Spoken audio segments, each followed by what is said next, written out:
À 6000 km de la métropole, l'île de Saint-Barthélemy est l'une des plus secrètes au monde. Un joyau des Antilles avec 14 plages de rêve, des hôtels 5 étoiles en bord de mer et des centaines de villas de luxe disponibles à la location.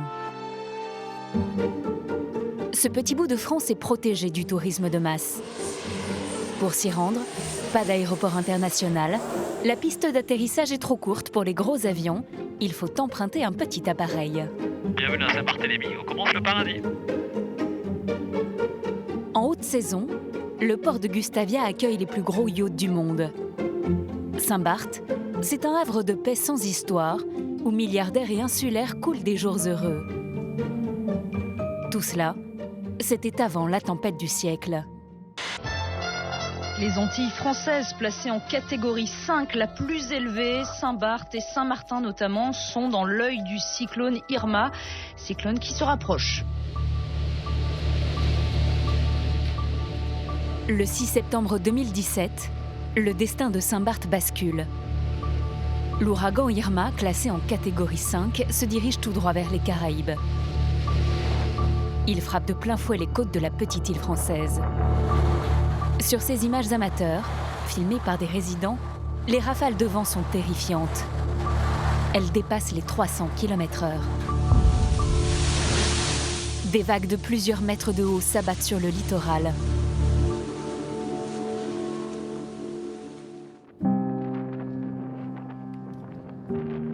Lorsque les habitants sortent enfin de chez eux, ils découvrent une île dévastée. Oh mon Dieu, oh putain, oh c'est mort. Par terre. Oh il est foutu le restaurant. Par miracle, le cyclone n'a fait aucune victime. Mais les dommages matériels se chiffrent à 838 millions d'euros. Le paysage est apocalyptique. Les 10 000 habitants de l'île viennent de connaître l'enfer. Mais ils se sont lancés un incroyable défi. Ils vivent essentiellement du tourisme, alors tous doivent reconstruire leur paradis en un temps record. Pendant près d'1 an, nous avons suivi leur aventure extraordinaire. Dom louait des jet skis avant le cyclone. Il n'y a pas de millionnaire, il n'y a pas de pauvre, il n'y a plus rien. Aujourd'hui, c'est tout le monde la main à la pâte. C'est même plus une équipe Saint-Barth. Pour l'instant, aujourd'hui, c'est une famille. C'est une énorme famille qui se tient les coudes, qui se serre les coudes. Comme Dom, Monique Turbet est née à Saint-Barth. Sa famille est installée ici depuis 5 générations. Tout s'est envolé. Toutes les meubles, tout. Toutes. Propriétaire de nombreuses villas de luxe qu'elle louait aux touristes, Monique est pressée de les reconstruire. On était parti sur un truc dans le genre comme ça. D'accord. C'est en allée. Je veux que mes villas elles soient opérationnelles rapidement. C'est tous mes revenus, alors si j'ai pas de revenus, voilà. Sur toute l'île, c'est un immense chantier qui commence. Le Manapani, un hôtel 5 étoiles, avait quasiment achevé sa rénovation avant Irma. Tout est à refaire. Bonjour Valérie, je sauce pas. Bonjour Valérie. Anjous, sa propriétaire, s'est lancé un pari fou. Ouvrir seulement 6 mois après l'ouragan. On est obligé de courir après tout le monde, là c'est samedi après-midi, donc il y en a qui bossent, mais il y en a d'autres qui sont déjà en week-end. 70 employés vont arriver de métropole. Tous vont mettre la main à la pâte, comme Julie, la responsable du spa. On est rodé en ménage, déménagement, nettoyage du site. Le Petit Saint-Barth, un restaurant-cabaret, était très prisé des stars avant le cyclone. Carole, la patronne, va tout faire pour remettre en état la cuisine qui a été ravagée. Tout le matériel cuisine a pris, quoi. Donc on va essayer de tout revoir de la mise en route et voir un peu ce qui marche pas. Sting, Dustin Hoffman, Johnny et Laetitia y avaient leurs habitudes. Elle espère que ses clients fidèles seront de retour pour la soutenir. Si les gens qui aiment Saint-Barth, c'est les touristes, nos clients habituels qui veulent nous aider et qui tiennent parole et qui viennent, bon ben tout va bien. Pour se redresser, Saint-Barth va pouvoir compter sur l'arrivée d'une nouvelle clientèle, les fans de Johnny Hallyday. Pendant le concert, quand il passe sa main comme ça, je l'ai touché. Donc voilà, c'était génial. Quand il a chanté Que je t'aime, il était devant moi quand même. Donc c'est impressionnant, les yeux dans les yeux. Sophie, Francis et Maëlys, originaires de la Manche, vont partir en pèlerinage à Saint-Barth pour se recueillir sur la tombe de leur chanteur préféré. Le voir ici, c'est quand même assez émouvant, quoi. Pendant plusieurs mois, nous avons partagé le quotidien des habitants. Sur les chantiers, la pression monte et les tensions éclatent. C'est quoi? Je te les laisse sous les lambeaux. Et comment on fait? Eh ben, je me démerde. Des mois intenses, avec des moments de doute. Faut se mettre à l'évidence, il n'y a pas... C'est fini. Depuis-moi. Certains ont peut-être vu trop grand. Il va pourtant falloir qu'on y arrive, mais je pense que ça va être... ils vont clouer la dernière planche quand le premier client va rentrer dans l'hôtel. Qui sera prêt? Allez! Pour profiter du retour à Saint-Barth des premiers vacanciers.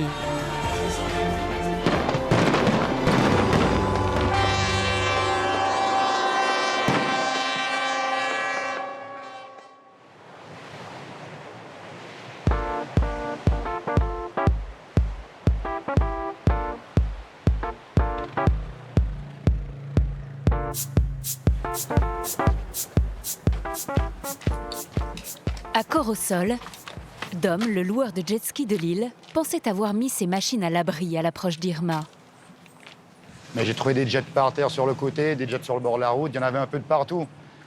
Donc c'est sûr que c'est quand on travaille dur pour pouvoir gagner un peu sa vie, et quand on trouve tout ça dans cet état, ça fait toujours mal au cœur. Sur ces 12 jets, Dom a dû en envoyer 3 à la casse, et les autres nécessitent des réparations.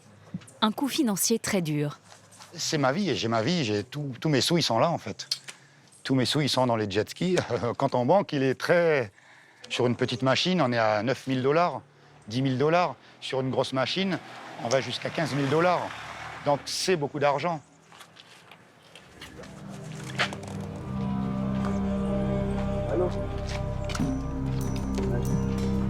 Mais les dégâts les plus importants pour Dom se trouvent dans le port de Gustavia, sur le quai où il louait ses scooters des mers aux touristes.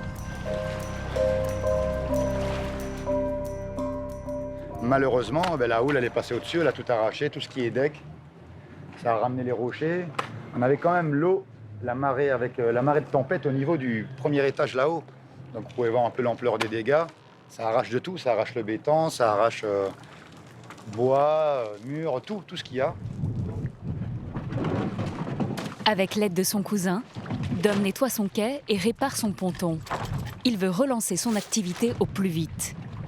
On se lève le matin comme tout le monde, que ce soit ici ou en métropole, on se lève le matin pour aller bosser. On passe des journées très dures. On rentre à la maison, on est tous fatigués, on n'est pas en train d'attendre sur le muret du coin de la rue, les deux pieds en éventail, l'argent ne tombe pas du ciel. Dom espère un retour rapide des vacanciers. Sur l'île, 4000 maisons sont sinistrées. En bord de mer, mais aussi sur les hauteurs. Comme cette villa, dans le village de Colombier. Tout est parti. Le deck, il reste plus rien. Le carrelage s'est décollé. Monique Turbet est une Saint-Barth. Sa famille est installée sur l'île depuis 2 siècles. À l'approche du cyclone, Monique s'est réfugiée dans sa villa. Elle s'y pensait en sécurité. J'ai pris peur. Je suis partie et là, j'ai été me cacher dans ma penderie. Elle a bien cru que son dernier jour était arrivé. Je suis restée 3 heures de temps là, à tenir la porte. Je pensais à mes enfants qui n'étaient pas là, à mes petits-enfants. Je pensais à mon père, je priais mon père pour qu'il me garde en vie. T'as toute ta vie qui défile. Son père, aujourd'hui décédé, était l'un des pionniers du tourisme sur l'île. Il lui a légué plusieurs maisons que Monique louait aux touristes avant le cyclone. Je vais vous faire voir les villas de mon père, de ma succession, qui ont complètement explosé, quoi. Premier arrêt à la villa Bellevue, à Marigot. C'est l'une des plus belles propriétés de Monique. Elle est située juste en dessous de la maison de Johnny Hallyday.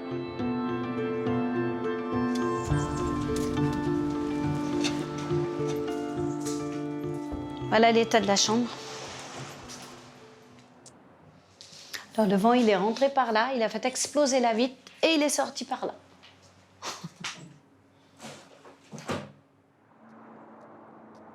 Cette maison était louée jusqu'à 30 000 € la semaine en haute saison. Voilà à quoi elle ressemblait avant le cyclone. Un gigantesque salon ouvert sur la piscine, 5 chambres avec vue sur mer et une salle de cinéma au sous-sol.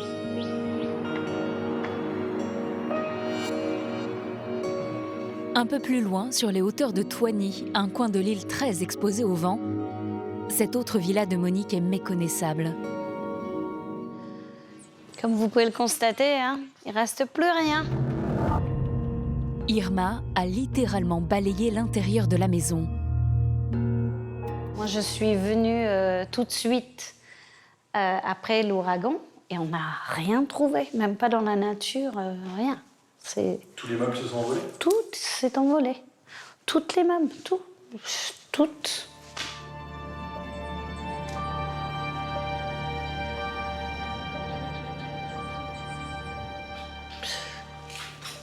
Ça me brise le cœur. Ah, excusez-moi.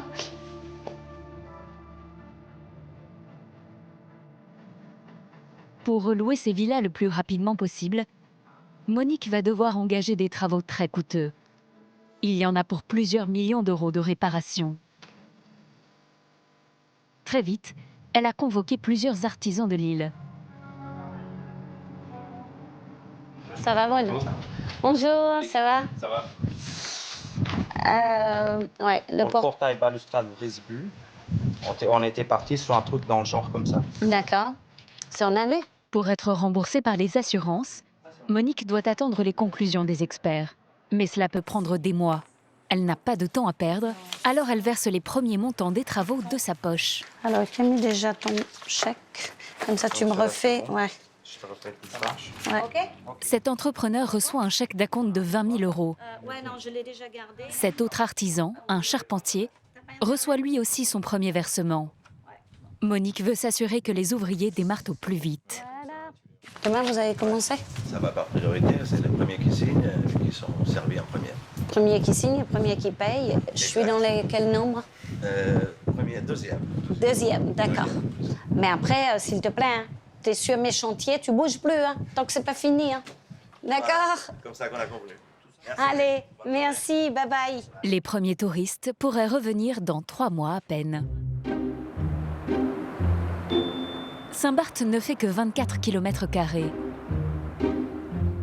L'île est un petit village où la majorité des 10 000 habitants se connaissent. Et il y a une femme qui est une vraie vedette. Normalement, ma mine, c'est là. C'est France, 76 ans. Ce matin-là, elle se rend au supermarché. Enfin, juste derrière, elle se dirige tout droit vers les poubelles, à la recherche de nourriture pour des victimes du cyclone. Voyons voir. Je regarde s'il y aurait quelque chose à récupérer. Professeure de français à la retraite, France fait partie des habitants modestes de l'île. J'ai trouvé 3 kiwis. Là, il n'y a rien. Aujourd'hui, sa récolte est maigre, à peine quelques fruits. Donc c'est toujours mieux que rien. Quelques pommes et un peu de basilic un peu moisi. Allez, on y va. Sur l'île, France est surnommée Mère Tortue. Voilà. Installée à Saint-Barth depuis 30 ans, elle a sauvé la vie de milliers de tortues, victimes d'accidents de la route. Et après Irma, les rares qui ont survécu sont toutes traumatisées. Viens, on va aller chercher la bonne mangue. C'est vraiment une miraculée, un miraculé.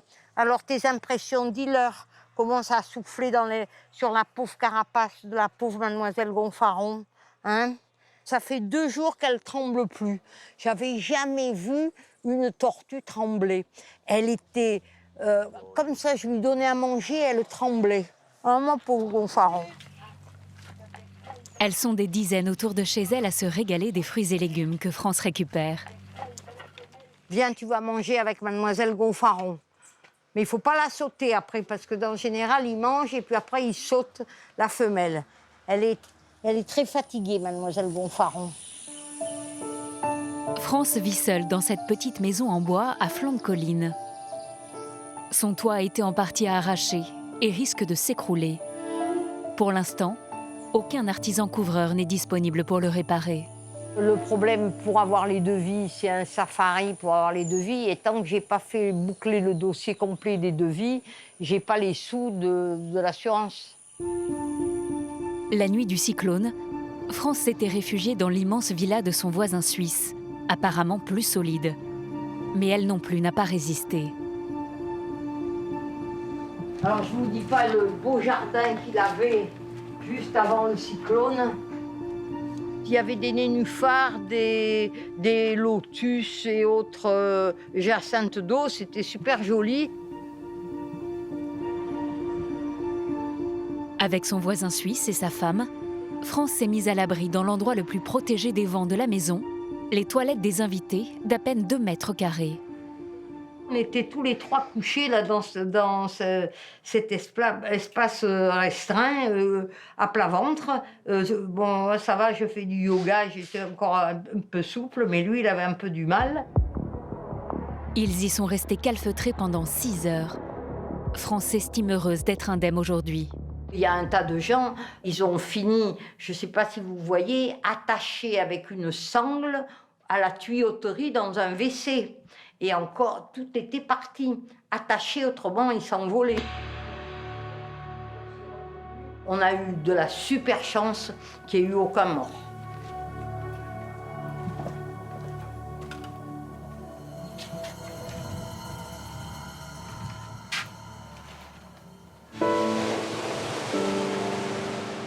Avant d'espérer revoir les touristes fréquenter leur plage sublime, les habitants de Saint-Barth vont devoir leur redonner un coup d'éclat.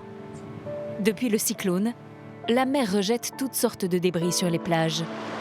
Les palmiers sont pliés ou ont été arrachés par les vagues. À Corosol, un ancien village de pêcheurs, avec ses maisons créoles traditionnelles, le littoral a beaucoup souffert. C'est ici qu'habite Dom, le loueur de jet ski, à l'étage de cette maison. T'as pris le sucre, Greg? Il est très attaché à son lieu de naissance. C'est ma petite plage où j'ai grandi, où je suis né les pieds dans l'eau ici. Donc depuis tout petit, c'est mon terrain de jeu quand j'étais tout petit. La pêche, la baignade avec les copains. Pendant Irma, des vagues impressionnantes ont frappé le rivage et ont laissé place à la désolation.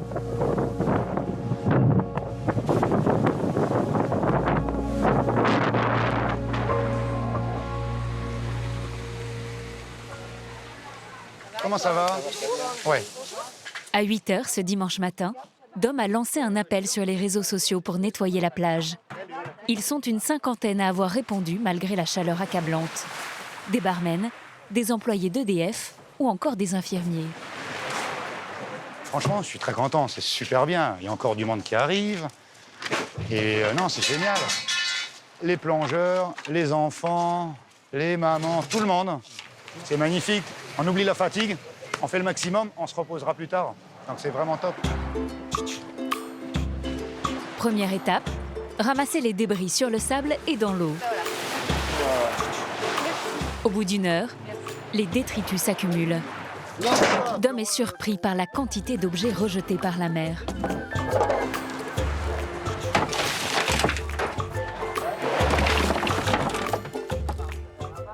Oh, là, il y a tout, hein. Les panneaux qu'il y avait pour les interdictions sur les plages. Il y a des bouts de volets, les fameux anticyclones, volets anticycloniques. Mais il y a un peu de tout, en fait. Hein. Faites commenter une quincaillerie. À 10 h, c'est le casse-croûte pour tous les travailleurs. Il est offert par la tante de Dom. Vous avez des petites galettes à grignoter, si vous voulez. Il y a des galettes à grignoter, si vous voulez. Et puis l'occasion de manger des petites galettes Saint-Barth. C'est pour encourager tout le monde, pour leur dire merci d'être venus nettoyer la plage de Corosol. Et voilà, une petite collation. Ça nous fait plaisir. Ça va tout droit au cœur. Ça passe bien. Ça, c'est notre pain des cyclones. C'est ce qu'on fait en fait quand il y a des cyclones. Pour être sûr d'avoir du pain pendant une semaine. C'est vrai en plus, ouais, ça se garde, c'est super bon. Ça sent bon, c'est un bon pain. Mais bon, comme elle était venue pour maigrir, mais elle est en train de bouffer 1 tonne de galettes, elle va pouvoir nettoyer la plage demain, quoi. Non, il n'y a pas une semaine. Pour filtrer le sable de la plage, Dom s'est mis en tête de fabriquer un tamis avec les moyens du bord. C'est au minimum, et on s'est dit, avant d'aller acheter des tamis qui nous coûtent je ne sais pas combien, parce que ce n'est pas donné ici dans les quincailleries, on va essayer de trouver une solution pour s'en fabriquer un. Tamis maison, quoi. Tout le sable de la plage est passé au peigne fin. Objectif, retirer les bouts de ferraille, de verre et de bois pour éviter que les futurs baigneurs se blessent. Tu vois, on s'est foutu de la gueule de mon tamis, finalement...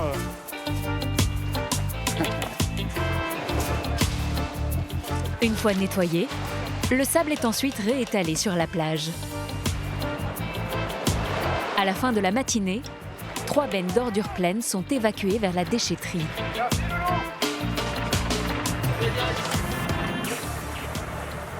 Je crois que la plage de Corosol n'aura jamais été aussi belle. Madame Irma nous a pas laissé de chance, alors maintenant, ça sera la première vraie baignade détente, en toute sécurité, plus de débris dans l'eau.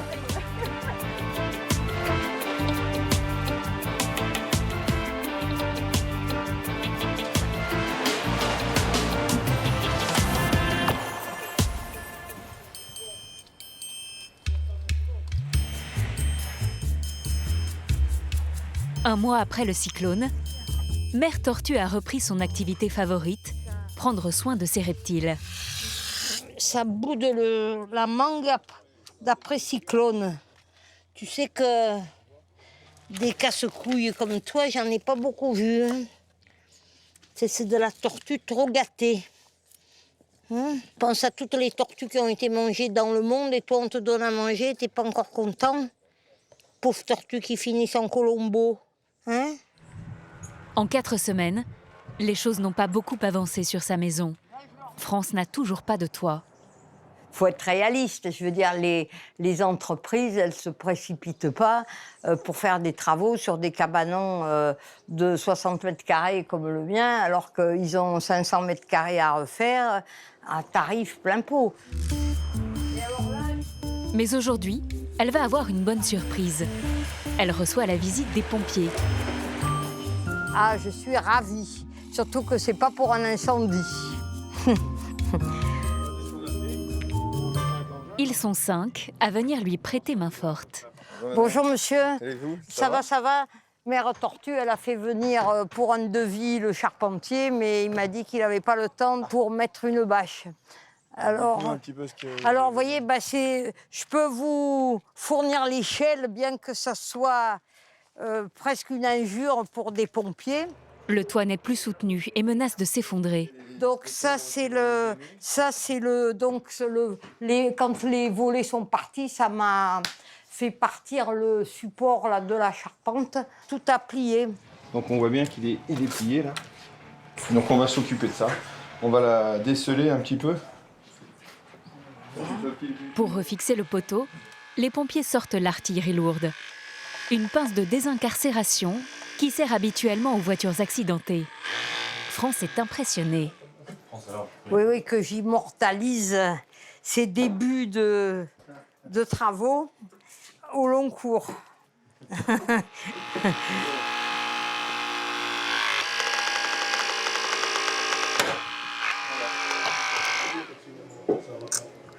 Et pour mon 12e cyclone, j'ai droit aux pompiers. C'est quand même une prime. On s'aperçoit que ça a vachement gonflé le bois là. France tient absolument à participer aux opérations. Elle prête sa masse et son escabeau aux pompiers.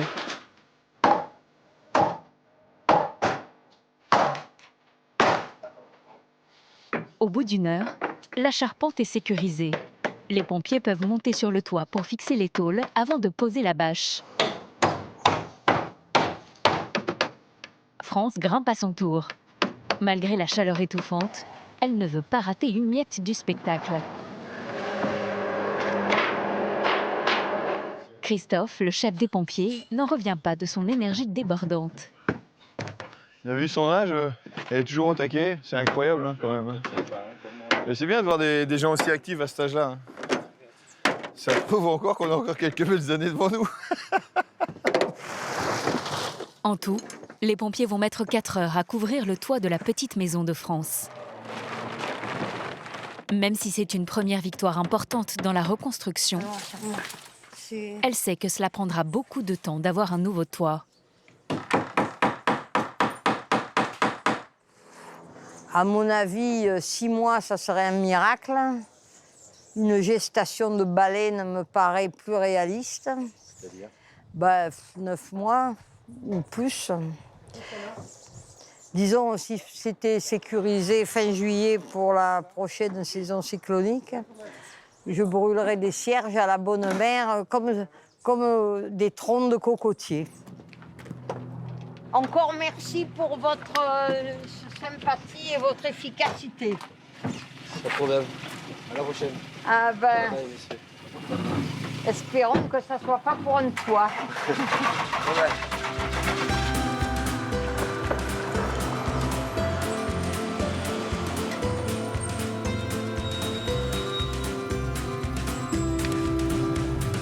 Monique, la propriétaire des villas de luxe, espère terminer ses rénovations bien plus tôt. Comme chaque jour, elle fait le tour de ses chantiers. Je vais voir comment ça avance, si tout le monde travaille, si tout le monde est sur le chantier, est-ce qu'ils sont bienvenus là? Vous savez, il y a le proverbe qui dit « quand les chats sont loin, les souris dansent ». Alors si vous n'êtes pas là pour surveiller les travaux, le travail n'est pas bien fait correctement ou ils ne sont pas là. Voilà. Dans l'une de ces villas à Colombier, une dizaine d'ouvriers s'affairent. Des couvreurs, des menuisiers, des maçons ou encore des vitriers. Mais l'un d'entre eux manque à l'appel et bloque l'avancée du chantier. Monique s'en agace. Oui, Sergio, bonjour Monique. Écoute, ça fait 150 fois que je t'appelle. J'aimerais bien que tu me rappelles, là, s'il te plaît, parce que je dois être fixée pour la baie vitrée de Angelo et je dois être fixée par rapport à chez Mélissa. J'aimerais bien que tu me rappelles avant midi. Merci, bye. Il répond pas à mes textos, il répond pas à mes WhatsApp, il répond pas à mes messages et ça m'énerve. Parce que quand tu as payé quand même plus de 20 000 € d'acompte sur plusieurs chantiers, non, il y a quand même un minimum de respect, quoi.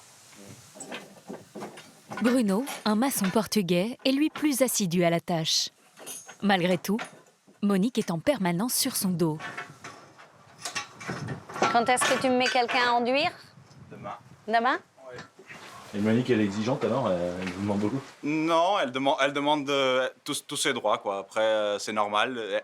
Quand le client il paye comme il faut, il a le droit de demander d'être exigeante, quoi.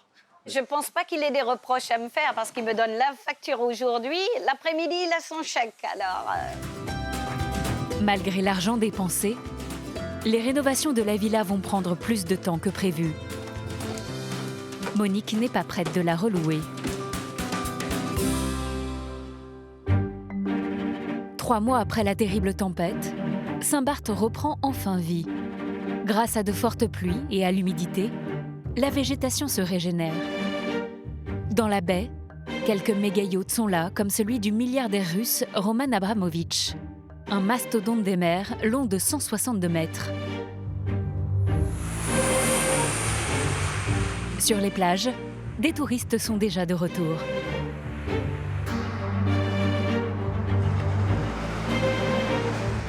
Certains petits hôtels ont rouvert et quelques villas de luxe sont déjà prêtes à accueillir des vacanciers. Comme ici, à Petit Cul-de-Sac, un coin sauvage de l'île. Cette villa se loue 120 000 € la semaine en haute saison. Elle a déjà été rénovée. Seul le jardin nécessite encore quelques améliorations.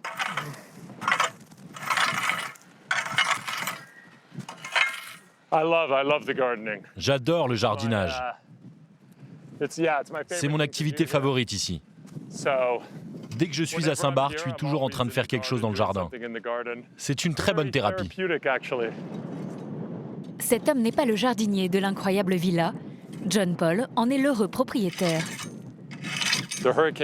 Je suis venu 10 jours après le cyclone à peu près. C'était vraiment très triste à voir. Il n'y avait plus de feuilles, sur aucune plante. Et là, c'est déjà tout vert. John Paul est ici en vacances avec sa fille. Ce Canadien a fait fortune dans la finance à New York. Il y a 10 ans, il a racheté ce terrain de 3 hectares pour y construire la maison de ses rêves.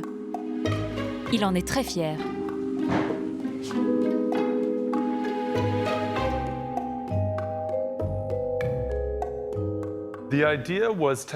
L'idée, c'était d'avoir un endroit avec une vue panoramique sur l'ensemble, tout en étant protégé de l'extérieur, du soleil et de la chaleur. On a mis des œuvres d'art magnifiques, transparentes, pour que l'on puisse voir à travers. La villa compte 6 chambres et dans la partie supérieure, une deuxième piscine attenante à la suite parentale. Chaque matin, vous vous réveillez avec cette vue extraordinaire.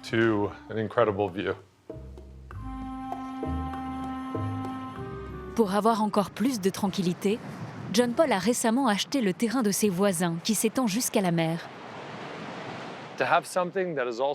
C'est fabuleux de posséder cet endroit un peu à l'écart de tout, avec un accès facile à la mer. En fait, on n'a pas l'impression d'être à Saint-Barth ici. On est un peu seul au monde. Il y a juste quelques chèvres et moi. John Paul apprécie de ne pas avoir de voisins, mais il aime recevoir.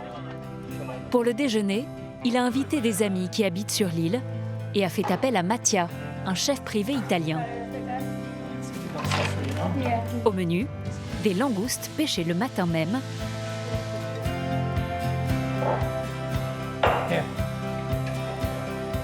et des spécialités italiennes faites maison.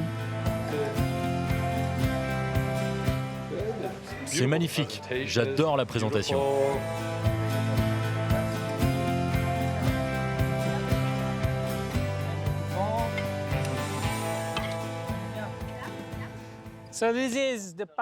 Voilà les pâtes maison, faites par vos filles. Merci Mattia, vraiment, merci beaucoup. Bon appétit. C'est délicieux. C'est vraiment très très bon, c'est parfait. Après le déjeuner, John Paul emmène l'un de ses invités dans son endroit préféré pour aller se baigner, juste en contrebas de sa somptueuse villa. J'y vais à chacun de mes séjours. C'est une chance d'avoir un accès direct à cet endroit magique.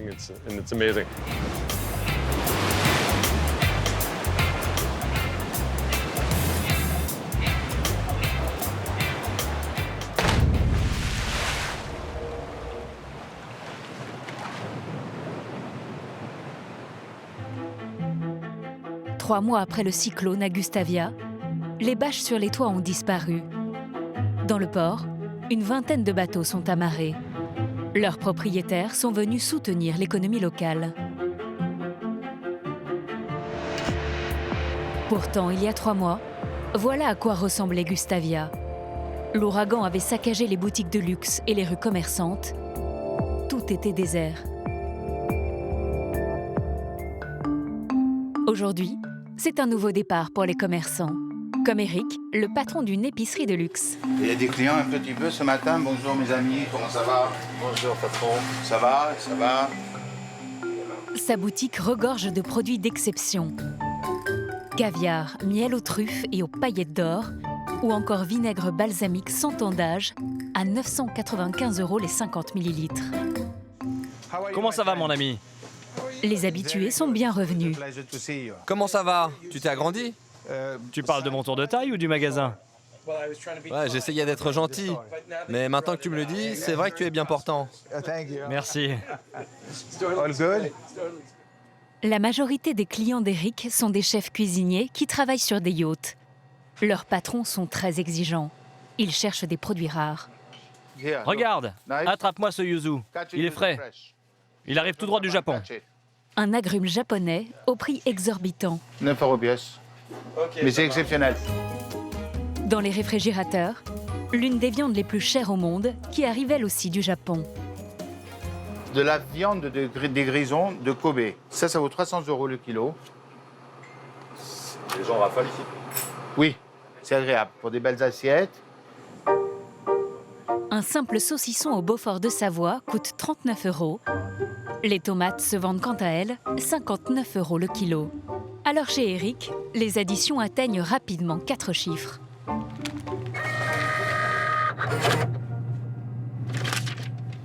Ces deux chefs allemands travaillent pour un vacancier qui séjourne sur un yacht.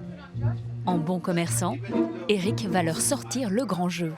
Comment puis-je vous aider? Ok. Il les emmène dans la chambre froide et leur propose ses meilleurs produits. Vos patrons, ils aiment la mortadelle aux truffes? La mortadelle aux truffes? Oui, pourquoi pas. Elle est délicieuse. Tiens. Et du homard vivant, vous en voulez? Non. Non, ils n'aiment pas ça? Tant pis. Petit à petit, le caddie des deux chefs se remplit. Bon, on est pas mal. On est pas mal.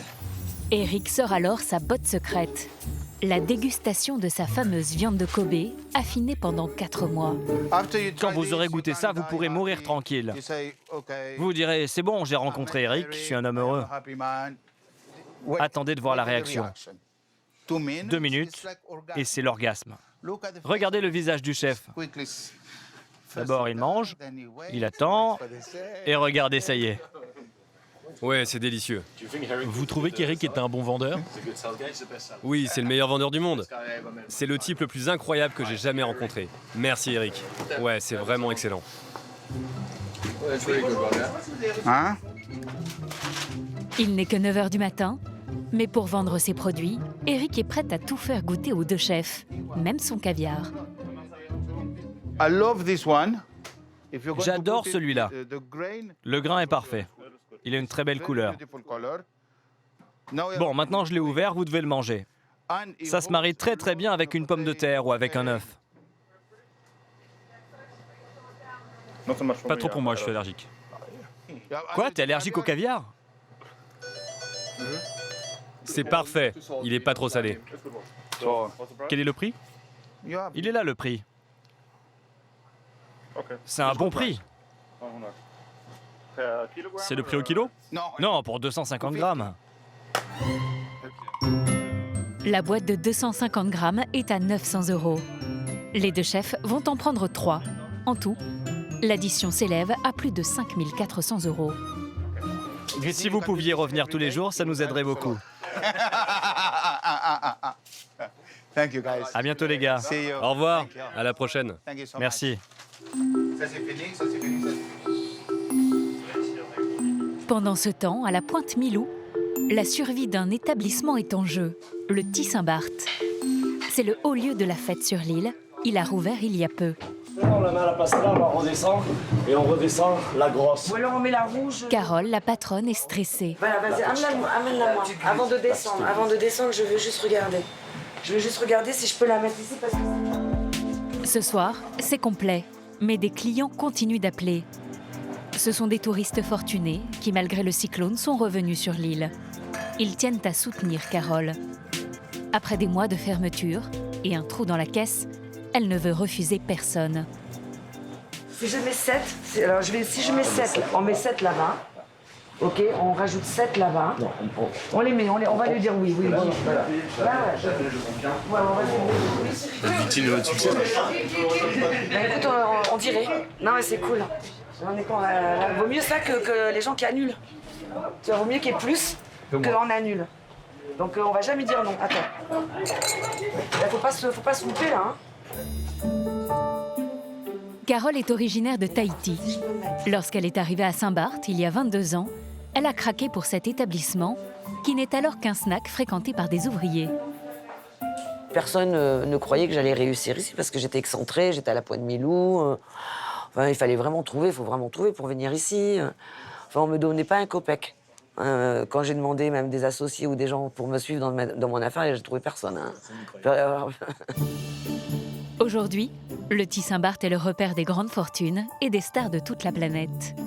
Kate Moss, Sting, Dustin Hoffman, Ensuite, là, j'ai Johnny Hallyday, Laetitia.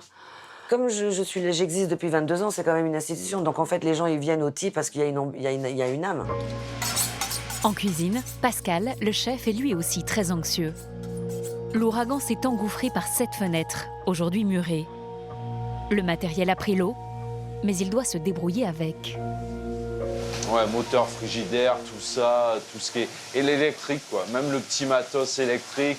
Moi, je vois, ici, on a du petit matos qui claque au fur et à mesure. Pire, l'élément central de la cuisine est à moitié en panne. Bah, sur le piano, en fin de compte, on a un four qui ne fonctionne plus. Après, on a un feu pareil. Bah, le truc, bah, il est tellement grippé, on ne peut plus le faire fonctionner. Bah, les plaques de cuisson, pareil, bah, elles ont pris l'eau. Ils sont en train de partir en barigoule. Voilà.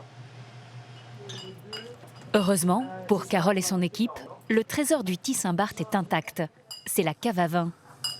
Yessine, le sommelier, prépare les bouteilles qui vont être consommées ce soir. Non, ça c'est un coffre-fort, ça. Il y a du cheval blanc, en double magnum. Les Pétrus, les Lynchbach en 3 litres, Calon Ségur en 3 litres. Après là, c'est des beaux petits magnums. Et après, voilà quoi, la grande classe. La grande classe, c'est... voilà, c'est ça la grande classe. La grande classe, c'est ça. Le domaine de la Romanée Conti, Yvonne Romanée. Ça vaut combien ces bouteilles-là? À l'achat, elle coûte un peu plus de 10 000 €, donc à la vente, un peu plus de 30 000. La cave de Yessine ne regorge pas uniquement de vins millésimés. Il y a aussi de grands champagnes qu'il compte écouler ce soir. On a tous les prix, hein, il faut avoir du champagne pour tout le monde. Hein. Après ça c'est... voilà quoi, si on peut pas. Ça c'est 4 500 €. Il est 21 h. Les premiers clients arrivent. Bonsoir. Attendez, je vous prends en photo. Au Thie Saint-Barth, on les cajole. Ils sont pris en photo comme des stars. Il est nerveux, hein? Ouais, il s'est pressé. Bonne année! The life is beautiful. Dans la salle ce soir, 70% des clients sont des Américains habitués de l'île. Très vite, le Thie Saint-Barth retrouve son atmosphère d'avant Irma. Drapeau américain, s'il vous plaît. Allez. Drapeau de New York. Les filles, elles sont où les filles? Les commandes de champagne à plusieurs milliers d'euros s'enchaînent. À chaque fois, Yessine apporte les bouteilles avec un drapeau, celui de la nationalité des clients à la table.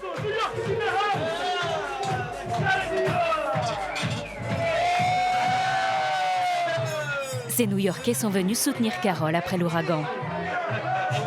Je voulais vraiment venir cette année pour soutenir les gens de l'île, célébrer la vie, être ensemble, qu'ils me racontent ce qu'ils ont vécu. Apparemment, ça a été très difficile. Être à leur côté, c'est vraiment important pour moi. À la table d'à côté, ce sont des Californiens. Et ils ont une manière bien à eux de témoigner leur solidarité aux victimes d'Irma. Comme tu peux le voir ce soir, il y a vraiment des bouteilles de champagne et tout. Des gens, ils le font vraiment par solidarité. Ils veulent vraiment nous faire plaisir et nous soutenir. Parce que avec l'argent qu'on va gagner ce soir, il va falloir qu'on tienne quelques mois. Nous sommes le 31 décembre, il est minuit. Carole vient remercier ses généreux bienfaiteurs.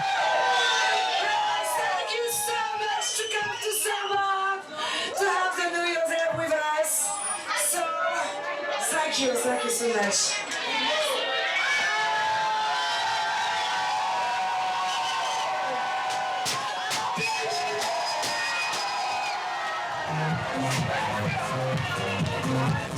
La fête se poursuivra jusqu'à tard dans la nuit, dans une ambiance survoltée.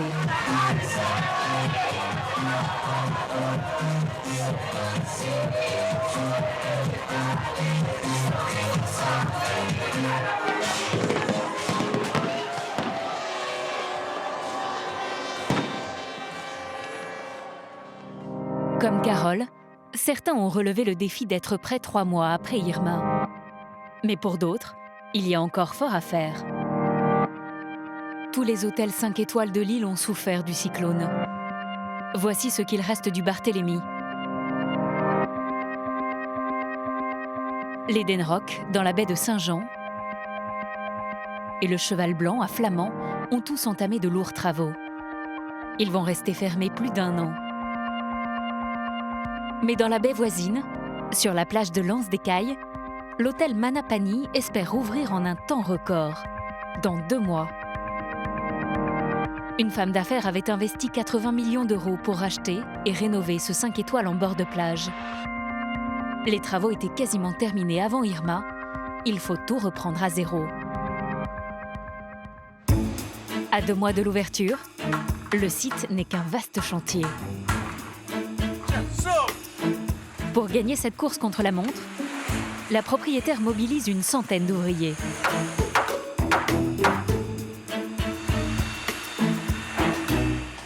Ah, c'est bien, ils sont en train de faire le scellement de la charpente là. Ouais, ils enchaînent. C'est cool. Jean-Sébastien, l'architecte de l'hôtel, a la lourde tâche de tout terminer dans les délais. Il a quitté Paris pour s'installer à Saint-Barth à plein temps. Jean-Sébastien est spécialiste en rénovation de bâtiments. C'est son premier chantier aux Antilles.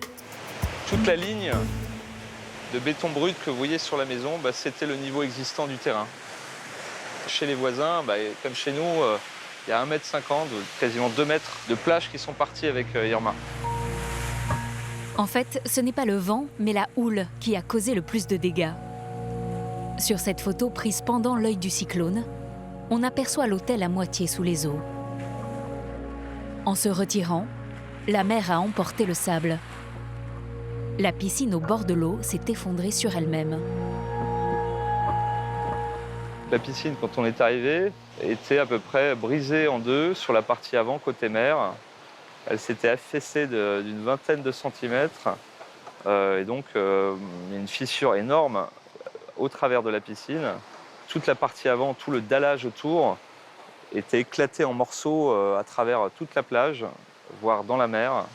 Il n'y avait même pas de question à se poser, c'était irrécupérable. Jean-Sébastien prend immédiatement la décision de tout détruire. Aujourd'hui, le moule en béton de la nouvelle piscine vient d'être coulé. S'il est impensable d'ouvrir un hôtel 5 étoiles sans piscine, c'est pareil pour le spa. D'autant qu'ici, il se trouve à un endroit stratégique.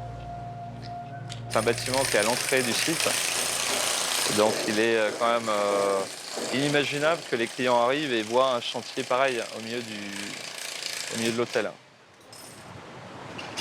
Le spa, ultra luxueux, aura 5 cabines de massage avec vue imprenable sur la mer et une piscine à débordement.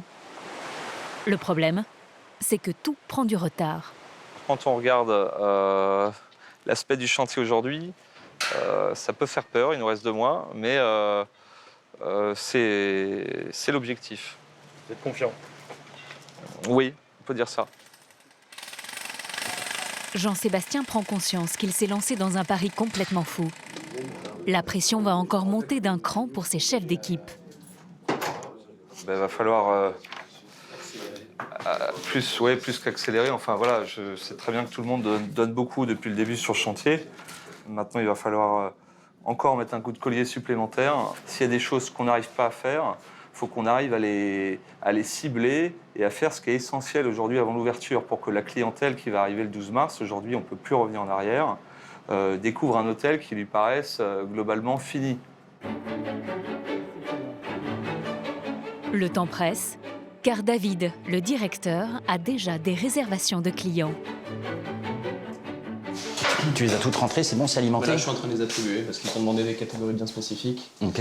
On a fait le choix d'ouvrir sur une période de haute saison. C'est un choix qui nous met la pression, mais c'est très motivant. C'est une espèce d'adrénaline qu'on va chercher quand on fait des fois des sports extrêmes, ce genre de choses.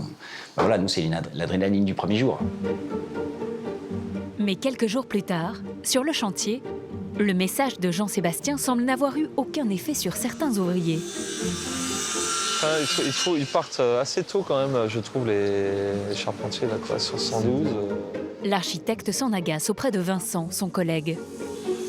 Et des peintres, t'en as combien sur le site là? Tu vois? Peintres, Un peintre. Quand est-ce qu'il a dit qu'il renforçait? Le 12. Un seul peintre pour une trentaine de bâtiments. Et dans les chambres, d'autres corps de métier n'ont pas beaucoup avancé. Là, évidemment, c'est important parce que c'est des cottages du haut du site, donc ils sont quand même dans les catégories les plus chères, hein, et les plus importants, on va dire, en termes de prestations, et qui sont aujourd'hui les moins avancés dans notre chantier. Donc il nous reste l'électricité, la plomberie, tous les réseaux techniques qui sont en attente dans le cottage. Jean-Sébastien va devoir mettre les bouchées doubles, car dans un mois, la propriétaire de l'hôtel vient inspecter le chantier.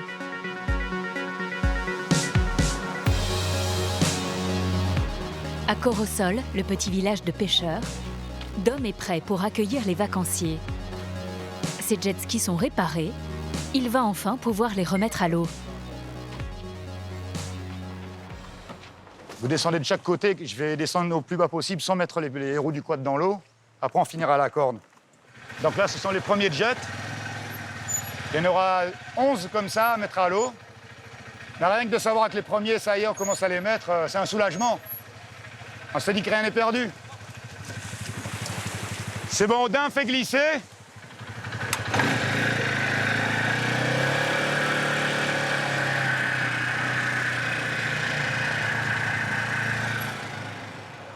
Au port de Gustavia, il a finalement aménagé son ponton tant bien que mal. Le bâtiment devant son quai est encore en rénovation. Des palissades en bois masquent les travaux.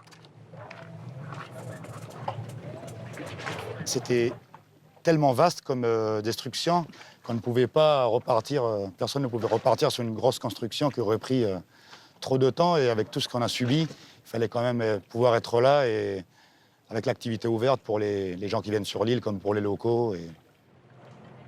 Aujourd'hui, Dom a eu une réservation de clients américains. Ils sont venus de New York passer quelques jours sur l'île. C'est une très belle journée aujourd'hui. La mer est très plate dans la baie de Saint-Jean et à Flamand.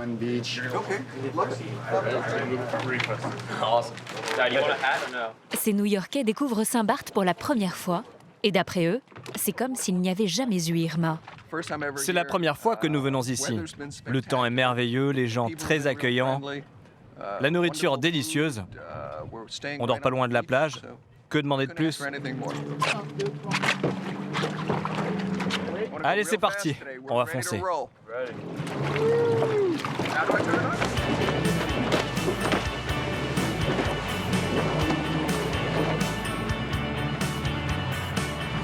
Pour une heure de jet ski, les Américains ont déboursé 140 € chacun. On entend les cris de monsieur qui s'éclatent, donc c'est que tout va bien.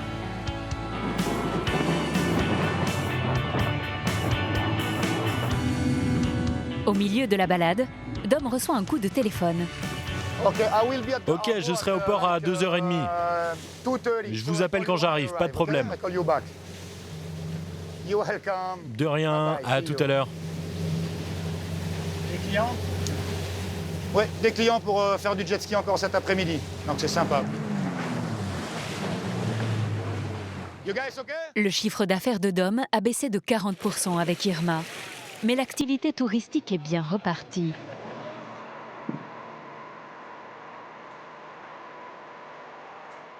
Six mois après le cyclone, de nouvelles perturbations météorologiques ralentissent la reconstruction de l'île.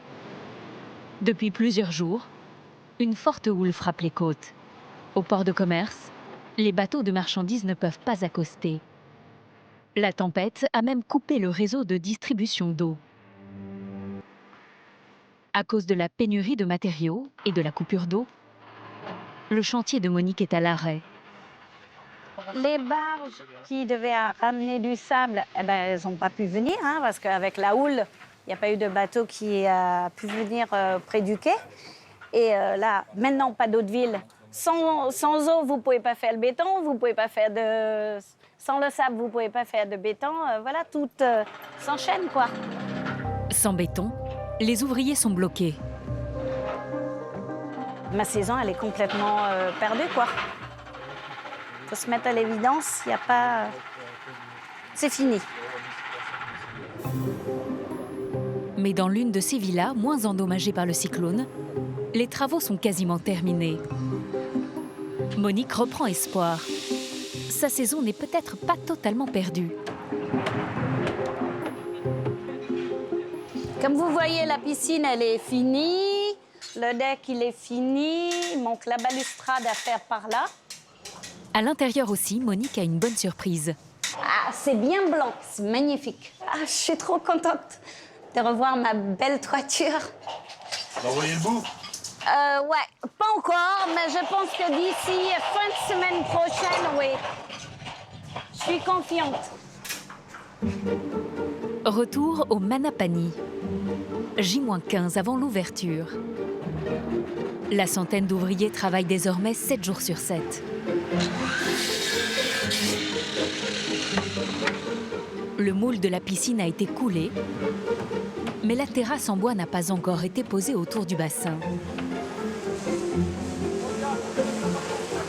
Du côté du spa, il reste un énorme travail d'habillage à l'intérieur des cabines de massage et sur les façades.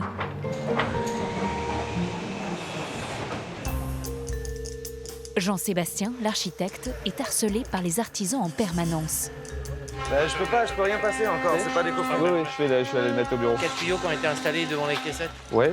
Sèche encore les services chimiques. Côté réception, ça fait 10-15 jours que c'était écoulé. On va le faire. Tout le monde est tendu, car la propriétaire de l'hôtel arrive dans 24 heures. Ça génère un stress pour tout le monde, hein. Même les entreprises et les ouvriers s'en rendent compte. Ils savent très bien, le message passe vite, que la propriétaire arrive, hein, qu'il faut que le chantier soit nickel et qu'elle perçoive une avancée importante depuis son dernier séjour. Jean-Sébastien va pouvoir compter sur des renforts. Les employés de l'hôtel recrutés pour la plupart en métropole sont arrivés il y a 2 jours.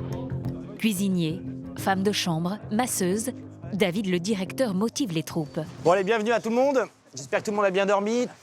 Je vous le dis tout de suite, attendez-vous à ce que je vous vois tous les matins à 8h30. Dans un premier temps, après ce sera un peu plus tôt. D'abord parce que j'ai plaisir à vous voir. Et je vous rappelle que j'ai passé 6 mois tout seul, donc le fait d'être entouré, ça me fait du bien. Il les réquisitionne même sur le chantier. Pendant les 2 dernières semaines, jusqu'à l'ouverture, tous vont devoir changer de métier sans rechigner. Vous allez aujourd'hui travailler sur quelque chose qui n'est pas votre cœur de métier, le nettoyage. Mais on doit donner autant de cœur et de passion à ce qu'on fait que quand on fait son job. Bon courage et bonne journée. Merci.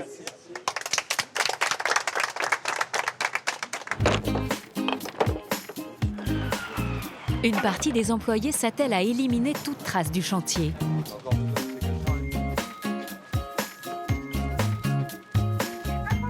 Les autres déballent le mobilier et l'installent dans les chambres. Comme Julie, la manageuse du spa.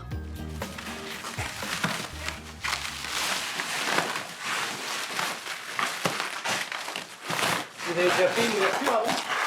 Non, moi c'est ma première ouverture, comme c'est le cas pour pas mal d'entre nous. Mais pour beaucoup, ouais, c'est vrai. Mais voilà, on savait pas trop on savait pas trop à quoi s'attendre. On nous avait dit oui, bon, il y aura des petites choses à porter, à installer, tout le monde va participer. Mais voilà, on s'attendait pas du tout à ça. Là, c'est vraiment, c'est incroyable, quoi. Mais c'est super. Ah oui, c'est sportif. Par contre, c'est très physique, mais c'est super. Là, c'est vrai que l'avantage qu'on a, c'est d'être service mélangé. Là, on a le spa, là, on a un équipier, housekeeping, voiturier bagagiste, on a la réception qui bosse avec nous. C'est vrai que ça permet de créer une vraie cohésion d'équipe et d'avoir cet esprit d'ouverture et d'équipe d'hôtel. En fait.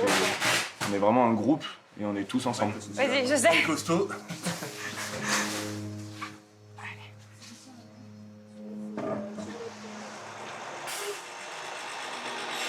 Avec Valérie et Mathilde, ses collègues, Julie va découvrir le spa où elle espère bientôt faire des massages. C'est facile d'accès, évidemment. Ah, donc là, ils ont coulé le sol, super. Dans les cabines, le béton est encore frais et les murs totalement nus. Tout doit pourtant être opérationnel dans 15 jours. Là, on a déjà nos premières réservations. Il y en a un couple qui vient passer sa lune de miel à l'hôtel Manapani. Et ce sera nos premiers clients au spa. Après l'ouverture, 30 minutes après l'ouverture, on va pouvoir les recevoir. À condition que tout soit terminé. Clairement, c'est un immense chantier. Maintenant, ça deviendra un très beau spa, peut-être le plus beau de l'île, et on fera en sorte que ce soit le meilleur. Côté cuisine, les équipes ont également hâte de régaler les premiers clients. Là, on a allumé tout au niveau électrique sauf la friteuse.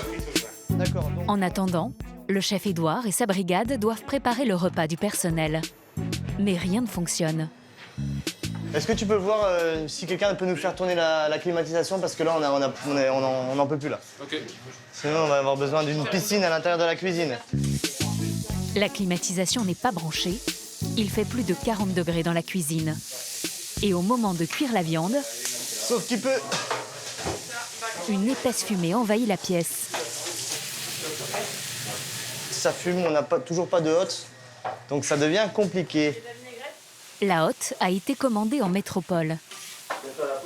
En fait, la hotte est en plein milieu de l'Atlantique. On ne l'a pas reçue encore à cause des délais d'Irma dans un premier temps, et ensuite les délais qu'il y a eu au niveau de tous les bateaux, la neige en France, tout ça. Donc la hotte est en plein milieu de l'Atlantique, et pour l'instant, on a de la fumée dans la cuisine. Voilà, c'est pas le top du top, mais bon, faut faire avec. Ça va être du sport. On va voir. Moi, j'y retourne.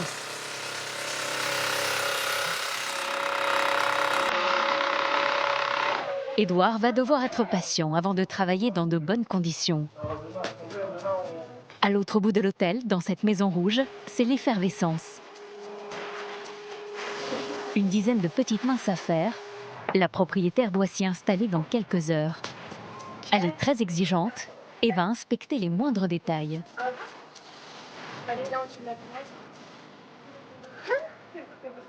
Elle va passer ses doigts, elle va regarder partout, ce qui est tout à fait normal. On est un petit peu stressé, mais ça va le faire. Ouais, je suis pas attachée. Pas chassé. Recule un peu, par contre, que j'ai la gueule dans le mur. S'il te plaît, bien entendu.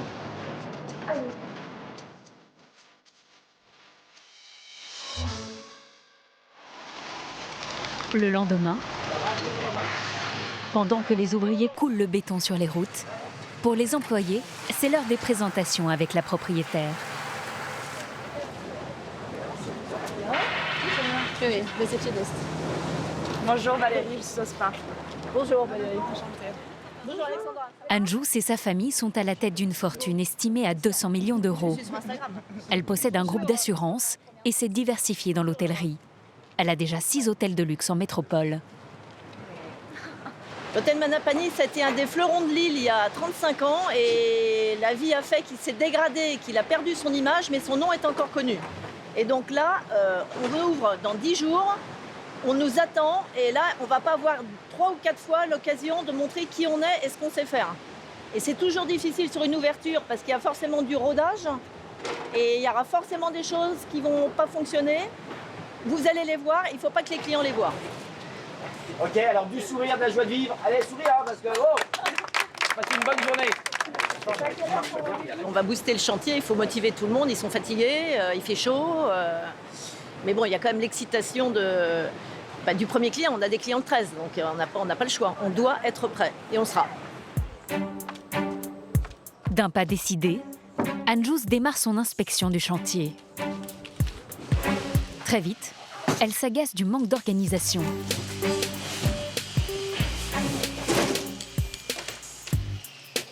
Non, bah c'est pas là.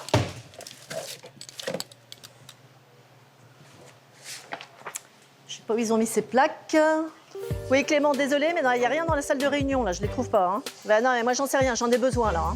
Non, mais d'accord, mais qui est-ce qui est responsable de ça? Ok, vous m'appelez, hein, merci. Qu'est-ce que vous cherchez, là? Je cherche, on a fait faire des plaques avec les numéros des cottages qui ont été dessinés par une artiste qu'on a fait travailler pendant 1 an, qui nous a fait plein de dessins, et il faut qu'on les pose, quoi. Et comme ça, c'est du détail, voilà, peut-être que la veille de l'ouverture, on va se dire « Ah, mais on n'a pas de signalétique, donc autant le faire tout de suite. » Voilà, et donc là, on cherche le colis, voilà. Ça, c'est courir après tout le monde. Voilà, on est obligé de courir après tout le monde. Là, c'est samedi après-midi, donc il y en a qui bossent, mais il y en a d'autres qui sont déjà en week-end, hein, alors qu'on a 10 jours d'ouverture. C'est un petit peu agaçant quand même, c'est tout. Donc, je vais continuer à aller chercher et je vais trouver. Hein. Bon, vous voyez là, par exemple, je vais demander pourquoi est-ce que l'eau coule, là. L'eau, c'est comme une denrée extrêmement rare à Saint-Barth. cette eau manifestement ne sert à rien.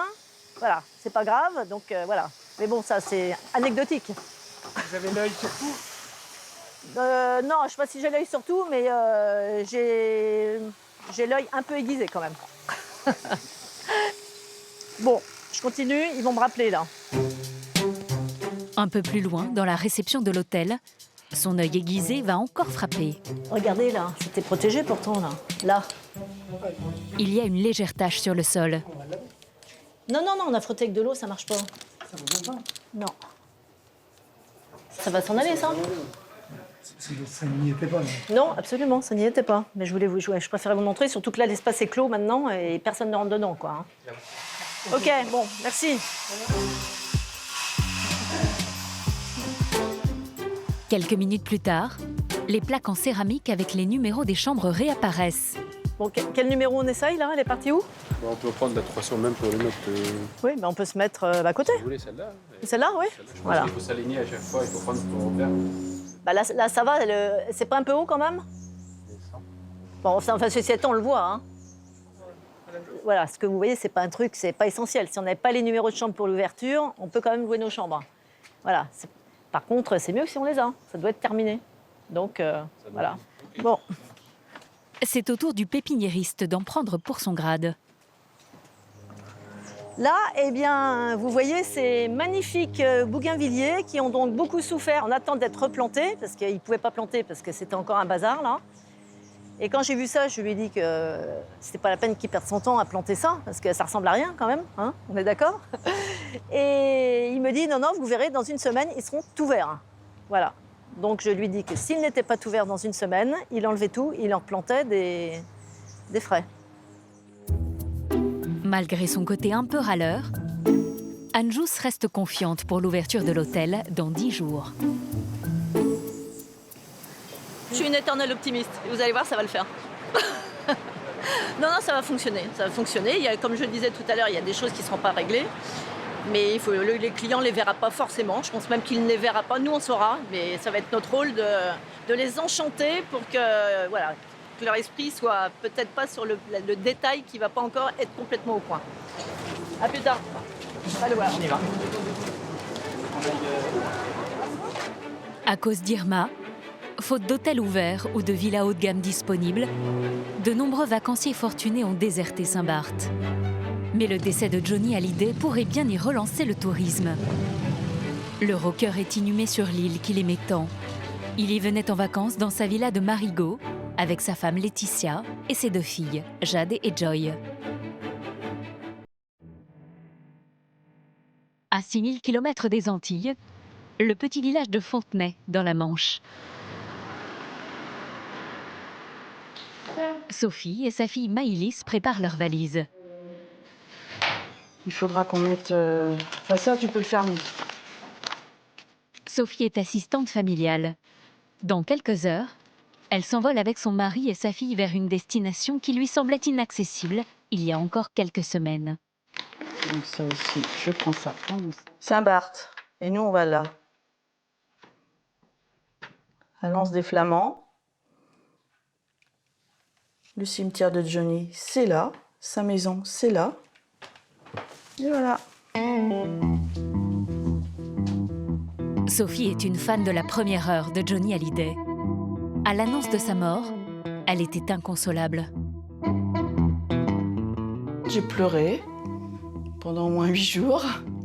J'ai regardé toute l'inhumation, enfin toute la cérémonie religieuse dans mon canapé avec mon rouleau de sopalin, avec mon chien assis à côté de moi, et j'ai pleuré. Sophie conserve de nombreux souvenirs de son chanteur préféré. Et une brève rencontre un soir de concert l'a marquée à vie. Je suis arrivée à 8h le matin devant le Zénith. J'ai couru pour être devant la scène sur la barrière. Et pendant le concert, quand il passe sa main comme ça, je l'ai touché. Donc voilà, c'était génial. Quand il a chanté « Que je t'aime », il était devant moi quand même. Hein. Donc c'est impressionnant, les yeux dans les yeux. Hein. Quand il a chanté? Que je t'aime. Bon, sauf que c'était pas moi qui le disais.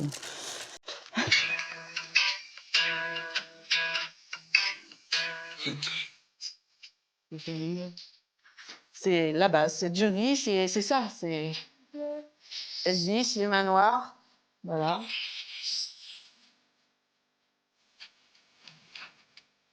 Et c'était le blues.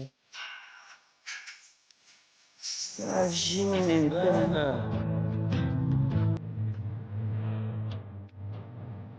Votre mari vous a suivi dans votre passion? Oui, bah forcément, il écoute Johnny quand j'écoute Johnny, parce que... Il n'a pas le choix. Il n'a pas le choix.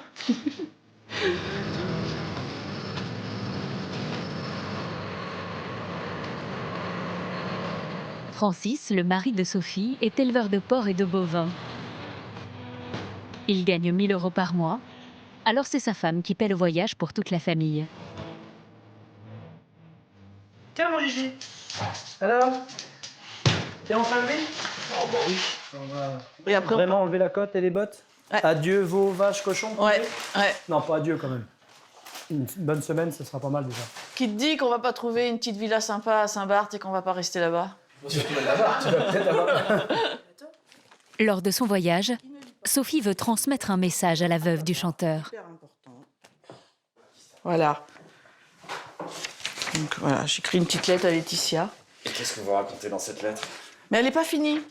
Vous la finirez là-bas? Je la finirai là-bas, donc je vous le dirai là-bas. Voilà. Prêt pour le départ?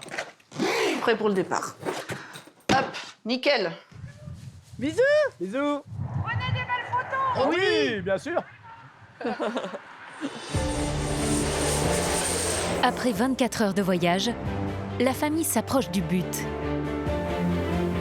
Claquettes et chemises à fleurs, ils ont déjà enfilé la panoplie Saint-Barth. Leur hôtel se trouve dans la baie des Flamands. Il a bien tenu face à Irma. Il était ouvert 2 semaines après. Si, vue mer. Je vous en prie, après. Merci. Le budget de la famille est un peu serré, alors ils vont dormir à 3 dans la même chambre. Pour l'avion, l'hôtel et la location de voiture, ils ont déboursé 6 000 € en tout. Tout est parti, j'ai plus d'économies. Voilà, mes économies sont finies. Mais bon. Pour moi, c'est un budget que je ne me serais pas permis si mon épouse n'avait pas la chance d'avoir un travail un peu plus rémunérateur que le mien, c'est sûr. Ça fait 22 ans que je suis installé sur mon exploitation, mais là, c'est vraiment la première fois où... On prend une semaine l'hiver. Super. Ah, c'est beau. La vue, c'est magnifique. Ah ouais. La vue est magnifique. Ouais, très joli. Ça doit vous changer de la Normandie, là. Ah, ça change. Là, c'est clair. Ah, t'as vu, il y a des rouleaux, c'est génial.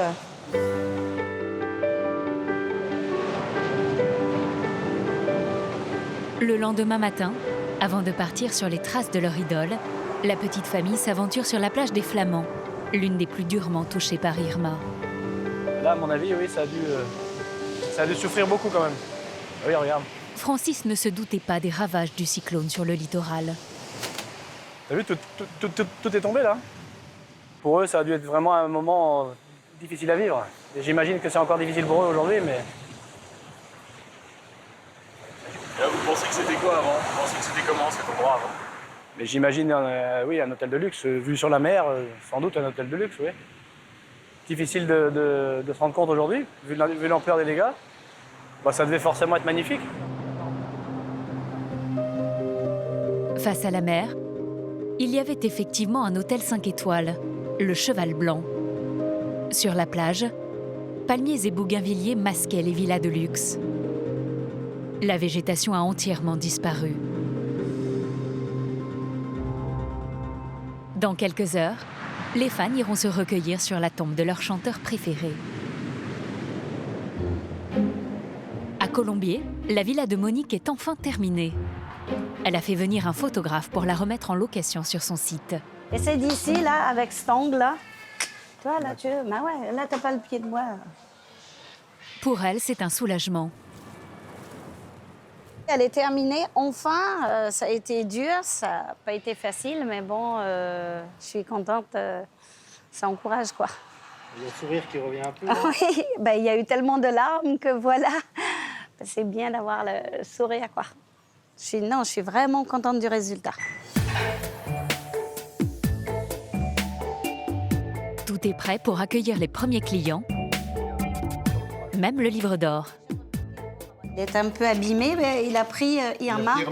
Quand tout a explosé, il a été mouillé, voilà. Mais bon, je ne veux pas le jeter, je suis nostalgique, je le garde.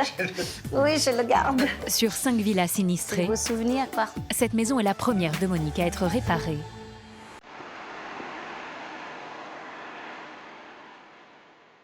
Hôtel Baie des Anges sur la plage des Flamands. Francis, Sophie et Maëlys s'approchent du but.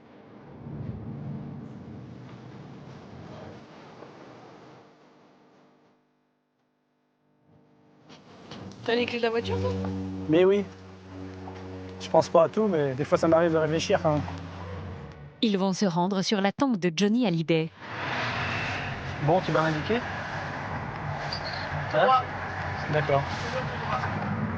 Sophie a soigneusement repéré les lieux. Bah déjà, il faut aller direction Lorient. Donc voilà. Puis après, je pense qu'on va trouver, c'est devant la mer. Donc en restant devant la mer, on va trouver. Avant le cimetière, stop obligatoire pour la famille de fans chez l'un des seuls fleuristes de Saint-Barth.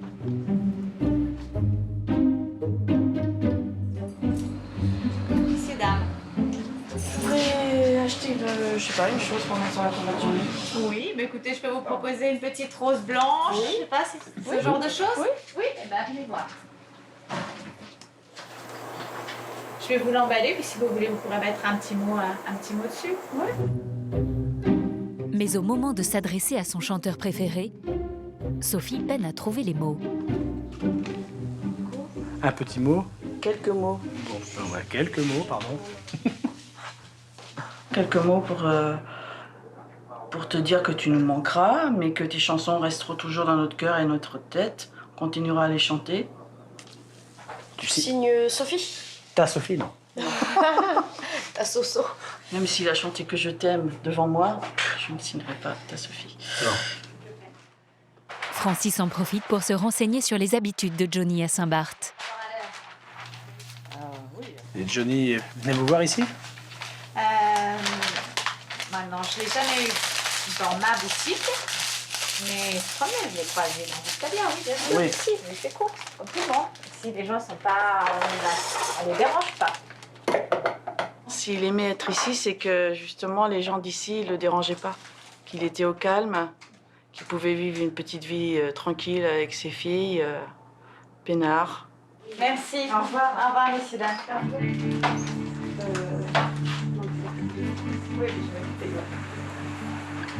Johnny repose à Lorient, un ancien village de pêcheurs. Un cimetière paisible en bord de mer, avec des tombes blanches très fleuries.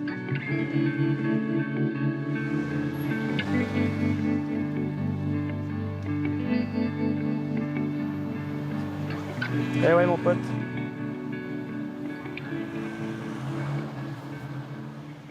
Là, on réalise qu'il est là, quoi. Oui. C'est ça, il est là, en dessous, là.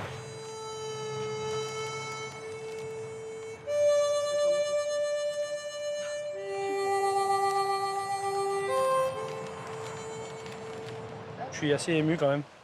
Je ne pensais même pas que ça allait me faire autant de choses, quoi. Même si j'ai l'air d'un gros dur, le voir ici, c'est quand même assez émouvant, quoi. Et c'est au tour de Sophie d'adresser son message à Laetitia. Johnny était avant tout votre mari, un homme et un père. Vous auriez pu garder votre douleur cachée, mais vous l'avez partagée avec nous et pour cela, merci. Même si je n'ai pas de tatouage, pas de t-shirt à son effigie et même si je ne l'ai vu que 2 fois en concert, il restera toujours mon chanteur préféré. Ces chansons éternelles resteront dans nos têtes et nos cœurs. Vivez pour le meilleur.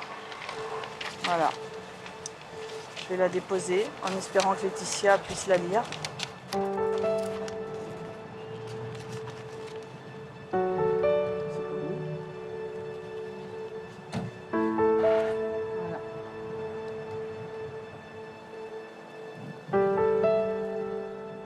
Bouge-toi les oreilles, n'écoute pas les ragots.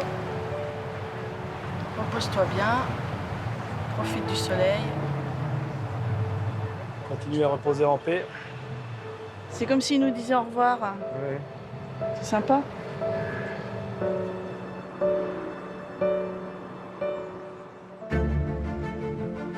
À Lens-des-Cailles, aussi incroyable que cela puisse paraître, l'ouverture du Manapani est bien prévue dans 3 jours. À l'extérieur, c'est encore le chantier. Mais en cuisine, enfin une bonne nouvelle pour Édouard, le chef. Allez, passez-moi vite un coup là-dessus, s'il vous plaît.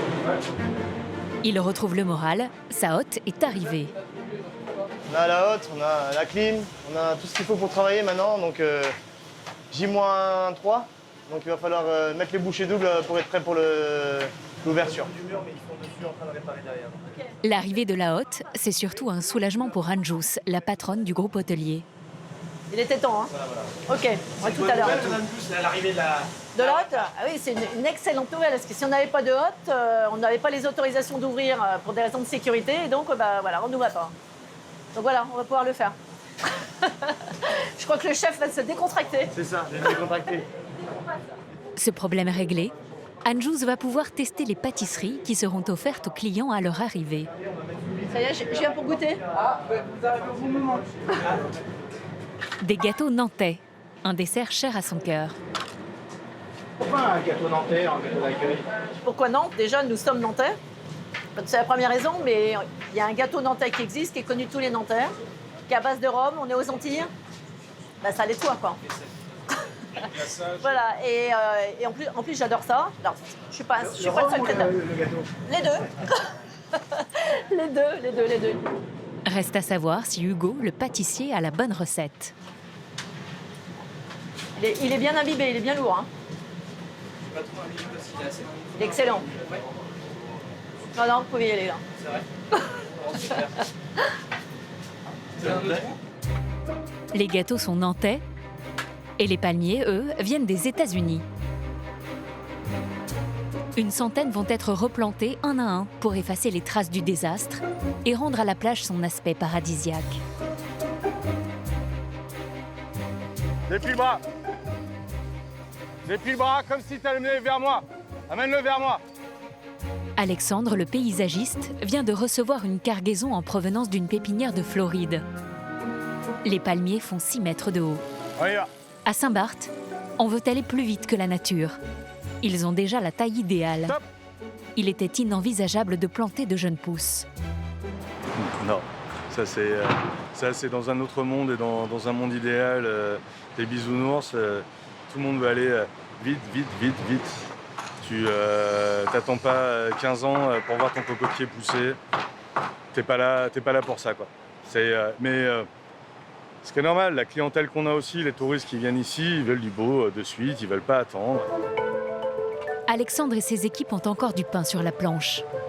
Aux 4 coins de l'hôtel, ils doivent aussi habiller les parterres de plantes. Et remplacer les fameux bougainvilliers qui ne plaisaient pas à la patronne. Du haut de l'hôtel, Anjous continue d'observer la progression du chantier. Je vois que le jardinier a encore pas mal de travail. Là, il y a un gros volume de plantes à mettre, et tant mieux d'ailleurs, parce qu'il en manque. J'ai un peu plus d'inquiétude sur la partie basse, là, nos amis charpentiers de la piscine. Il va pourtant falloir qu'on y arrive, mais je pense que ça va être... ils vont clouer la dernière planche quand le premier client va rentrer dans l'hôtel. La terrasse en bois autour de la piscine a effectivement pris du retard. Il est où l'autre, le troisième? Il est en train de bisquer déjà. D'accord. Bah voilà, de toute façon, je suis là, je les gère. Pour accélérer les choses, Joseph, le chef des charpentiers, a fait appel à du renfort. Ça fait 2 semaines, on a enlevé tout le monde des autres chantiers pour réunir, pour privilégier le Manapani. Vu l'ampleur du chantier. Pas sûr que cela suffise pour terminer à temps. 2 jours plus tard, la veille de l'ouverture, les ouvriers n'ont toujours pas fini. Parmi les différents corps de métier, les travaux ne se font pas toujours dans le bon ordre. Entre Joseph, le charpentier, et le plombier, les esprits s'échauffent. Ne t'énerve pas, ça sert à rien. Mais ouais, mais ça m'a non. C'est moi qui vais faire ça parce que ça fait jamais on est là. Alors, tu sais quoi? Je te les laisse sous les lambeaux. Et comment on fait? Eh ben, je me démerde derrière. Tu peux pas les dévisser, ça sont sous les lambeaux. Putain, c'est pour rendre service. À côté, dans le spa, même si tout n'est pas terminé non plus, l'ambiance est plus détendue. Avant d'enchaîner une nouvelle nuit de travail, les ouvriers, pour la plupart portugais, ont organisé un petit buffet. Regarde là, regarde là. Au menu, des spécialités et des boissons de leur pays. Et une invitée très attendue, Anjus, la patronne. Merci. Bravo à tous, hein. Et ils étaient incontournables et exceptionnels. Sans eux, on n'y serait pas arrivé. Je vous présente le patron. Paolo, non, ils ont fait un travail remarquable. En béton, en bois, en tout. Ils ont toujours une solution à tout. Ils travaillent tous les jours, la nuit, le dimanche. On ne serait pas là sans eux aujourd'hui. Hein. Oui, avec plaisir. Mais la fête sera de courte durée. Les ouvriers portugais vont travailler jusqu'à tard dans la nuit.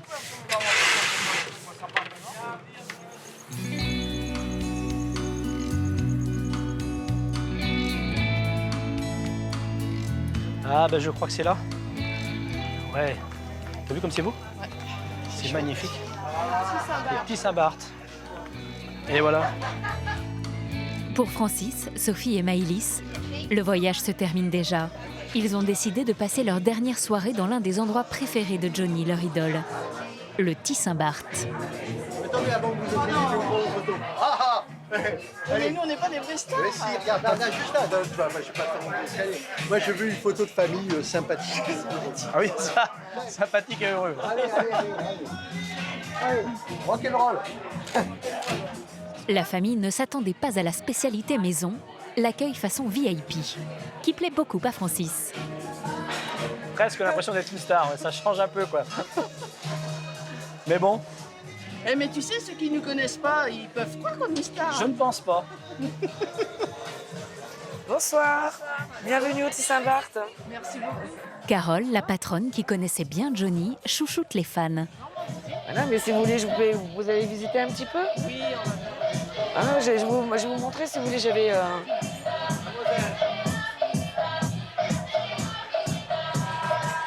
Elle leur montre tous ses souvenirs passés en compagnie du chanteur au Saint-Barth.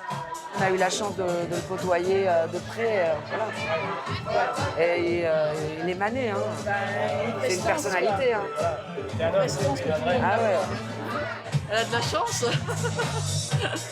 Elle a de la chance. Je pense qu'il y a beaucoup de personnes qui aimeraient bien vivre seulement la semaine qu'on vient de vivre.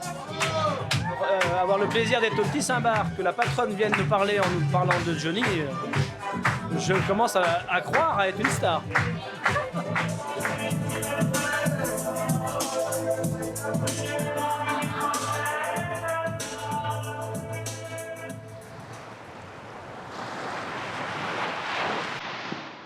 7 heures du matin, au Manapani, c'est le jour J.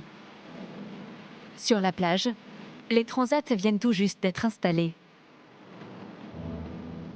Dans les cottages, les chambres sont enfin prêtes pour accueillir les premiers clients. Mais du côté du spa, c'est plus inquiétant. Il n'est pas terminé. Julie est en plein nettoyage. Avance encore. Avance encore. Voilà, top. Le paysagiste positionne encore quelques palmiers sur la plage. Autour de la piscine, les charpentiers finissent de clouer et de poncer les dernières planches de la terrasse. Le restaurant, lui, est en place et reçoit ses premiers clients quelques heures plus tard pour le déjeuner. Ça marche, un poule pour de cuisson, un poulet mariné, un poulet enfant. Oui. Édouard, le chef, est satisfait. Premier vrai service. 40 couverts à midi. On est confiant. Ok, on envoie.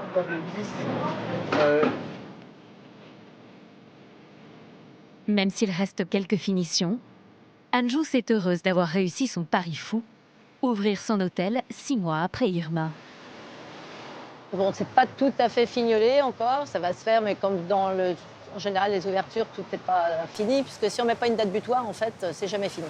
C'était extrêmement fatigant. très stressant, quelques nuits blanches. Là, je pense que je vais pouvoir souffler un peu maintenant. Mais bon, c'est pas qu'on a gagné notre challenge.